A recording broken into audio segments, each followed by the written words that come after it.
కొన్ని కోతులు ఇంతే, ఏం దొరుకుతాయా అని ఇలా గోడలెక్కి గేటెక్కి అలా అవకాశం కోసం చూస్తూ ఉంటాయి.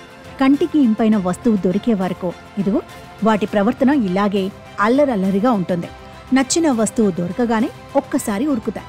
ఆ తర్వాత పరిస్థితి ఎలా అయినా ఉండొచ్చు. విషయం ఏమిటంటే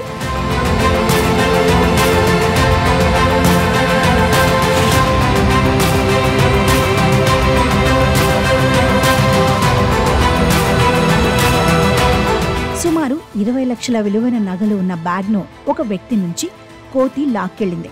ఆ బ్యాగ్ను కోతి నుంచి తిరిగి తీసుకునేందుకు ప్రయత్నించినప్పటికీ ఫలితం లేకపోయింది. దీంతో ఆ వ్యక్తి పోలీసుల సహాయాన్ని కోరాడు. ఈ నేపథ్యంలో పోలీసులు ఆ కోతిని చుట్టుముట్టారు. చివరకు దాని నుంచి ఆ బ్యాగ్ను తీసుకుని ఆ వ్యక్తికి అప్పగించారు. ఉత్తరప్రదేశ్లోని మధురలో ఈ సంఘటన జరిగింది.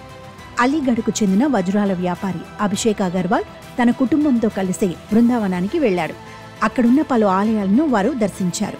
కాగా ఇంటికి తిరిగి వెళ్లేందుకు అభిషేక్ అగర్వాల్ తన కారు వద్దకు నడిచి వెళుతుండగా ఒక కోతి అతడి చేతిలోని బ్యాగ్ను లాక్కెళ్ళింది.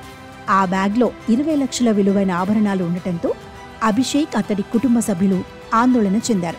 పోలీసుల సహాయం కోరారు. మరోవైపు పోలీసులు ఆ కోతిని గుర్తించి దానిని చుట్టుముట్టారు. కొన్ని గంటల పాటు శ్రమించి చివరకు దాని నుంచి బ్యాగ్ను తీసుకున్నారు. 20 లక్షల విలువైన నగలున్న ఆ బ్యాగ్ను వజ్రాల వ్యాపారి అభిషేక్ అగర్వాల్కు అప్పగించినట్లు పోలీస్ అధికారి తెలిపారు.